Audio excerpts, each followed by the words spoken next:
¿Alguna vez te han ofrecido un trabajo que parece demasiado bueno para ser verdad? Pues yo lo acepté. Todo lo que tenía que hacer era cuidar una casa durante 7 días, nada más. Dormir ahí, regar un par de plantas y mantener las luces encendidas. A cambio, me pagarían el doble de lo que ganaba en un mes entero de trabajo. Fácil, pensé. Un golpe de suerte. Pero lo que no sabía era que esa oferta escondía un precio. El dueño de la casa me entregó una lista de reglas. Reglas raras. Absurdas. Cosas como, nunca entres al sótano. No mires por la ventana después de las 3 de la mañana. Y la peor, si alguien te llama por tu nombre desde afuera, no respondas. Al principio me reí, ¿qué clase de superstición era esa?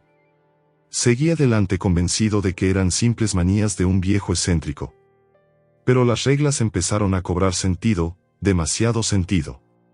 Y créeme, hoy daría lo que fuera por no haber aceptado ese trabajo, por no haber puesto un pie en esa casa. Porque una vez que entras, ya no vuelves a salir siendo el mismo. Me llamo Daniel. Apenas tenía 24 años cuando me sucedió esto. En ese tiempo la vida me pesaba como una mochila llena de piedras. Sin empleo fijo, con las cuentas atrasadas y un casero que ya me había dado el último aviso. Pasaba horas en internet buscando algo, lo que fuera, que me ayudara a salir del hueco. Una tarde, en un foro de anuncios locales, apareció lo que parecía un milagro disfrazado de casualidad. Se busca cuidador de casa. 1 semana. Pago en efectivo. Reglas estrictas. El anuncio era corto, sin demasiados detalles, pero el pago era más del doble de lo que podía juntar en un mes entero con trabajos temporales. No podía ignorarlo. Me presenté en la dirección indicada, en las afueras de la ciudad. El camino era largo, rodeado de árboles torcidos que parecían inclinarse sobre la carretera como si quisieran ocultar lo que había más adelante.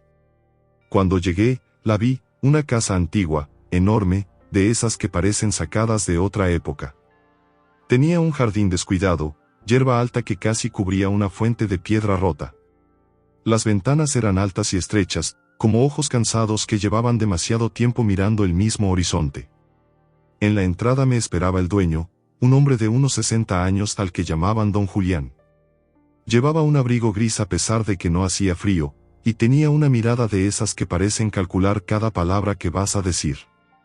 Su voz era grave, pausada, como si no hablara mucho con la gente. «Daniel», me preguntó sin saludar. «Sí, señor». «Bien. Pase. Le mostraré la casa». Al cruzar la puerta, el olor a madera húmeda me golpeó de inmediato. Había algo rancio, como si las paredes hubieran guardado demasiados inviernos sin sol. Los pisos crujían con cada paso y, en las paredes, colgaban fotos antiguas en marcos dorados.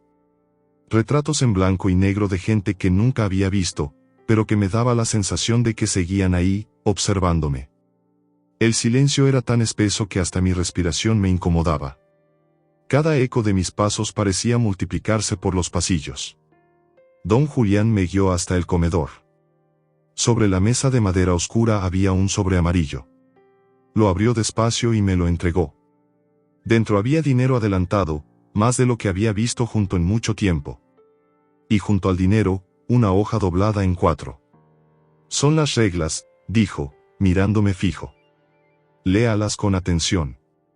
No son sugerencias. Son órdenes. Y si las rompe, bueno, mejor no las rompa». Me quedé inmóvil con el papel en la mano. Nunca imaginé que una lista pudiera dar tanto miedo, y todavía ni la había leído. Eran simples, o al menos así parecían. 1. Nunca entres al sótano. 2. No mires por la ventana después de las 3 de la mañana. 3. Si alguien te llama por tu nombre desde afuera, no respondas.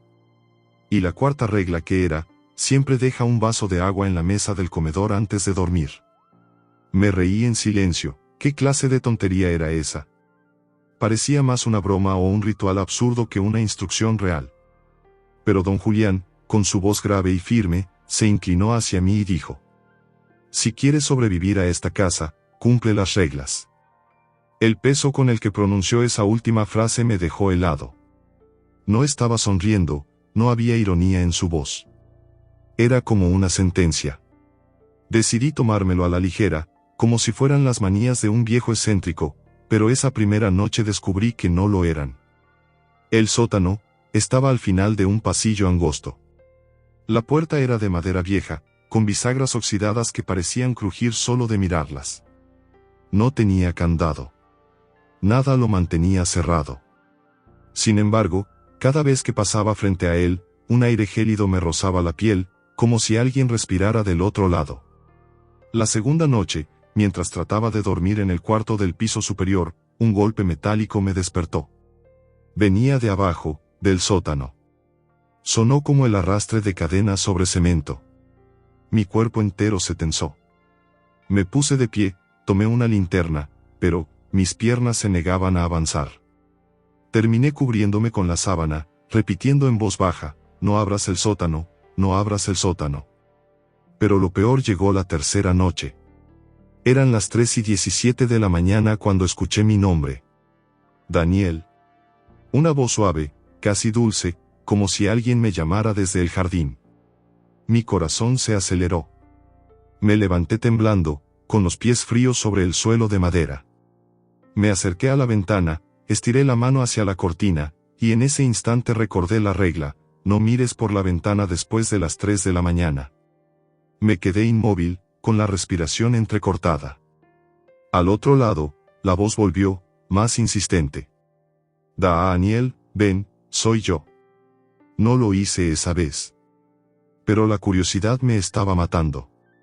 Y pronto, lo pagaría caro. Porque lo que pasó después me demostró que esas reglas no eran un juego, sino advertencias. La quinta noche fue cuando todo se desmoronó. Para entonces ya me había acostumbrado a seguir las reglas al pie de la letra. Me aseguraba de dejar siempre un vaso de agua en la mesa del comedor antes de dormir. No sabía por qué, pero sentía que esa era la más importante de todas. Pero esa noche, lo olvidé. El cansancio me venció. Me quedé dormido sin cumplirla. A las 3:33 de la mañana me despertó un estruendo. Como si alguien hubiera dejado caer un plato de vidrio en la cocina. Bajé las escaleras con la linterna en la mano, el corazón latiendo tan fuerte que parecía querer escapar de mi pecho. Cuando llegué al comedor, se me heló la sangre, sobre la mesa estaba el vaso. Lleno. Rebalsando de agua hasta el borde. Yo no lo había puesto ahí. La linterna temblaba en mi mano cuando escuché algo peor, desde el pasillo que llevaba al sótano, una voz. La voz de don Julián. Daniel, baja, necesito hablar contigo. El problema es que él no estaba ahí.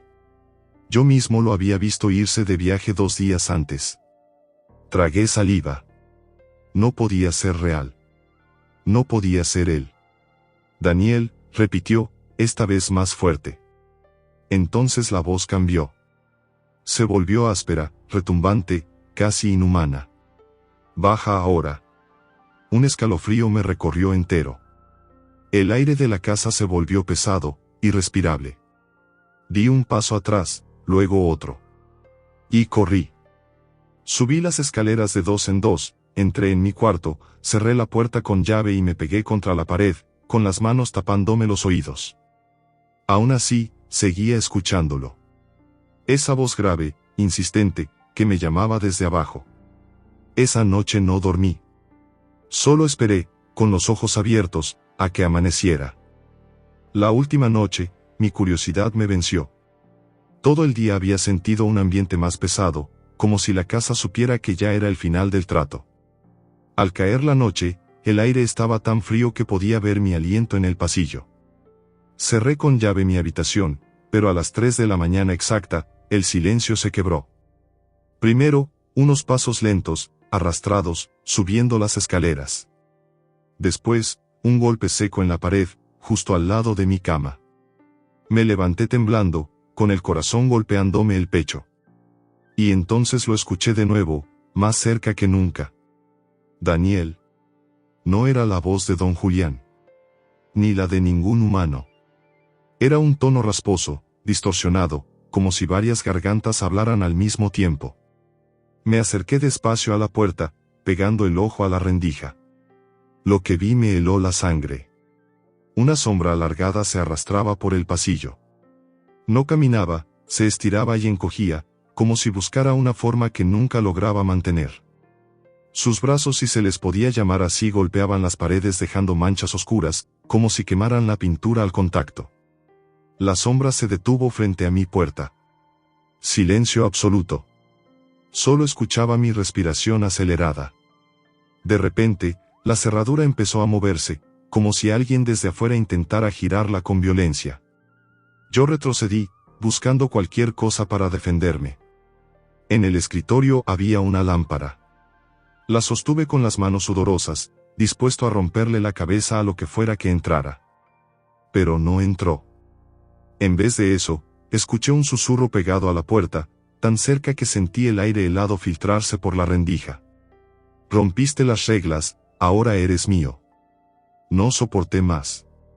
Agarré mi mochila, la maleta que todavía estaba a medio empacar, y sin pensarlo dos veces abrí la ventana. Caí torpemente al jardín, lastimándome la pierna, pero seguí corriendo. Corrí sin mirar atrás, con el eco de esa voz siguiéndome.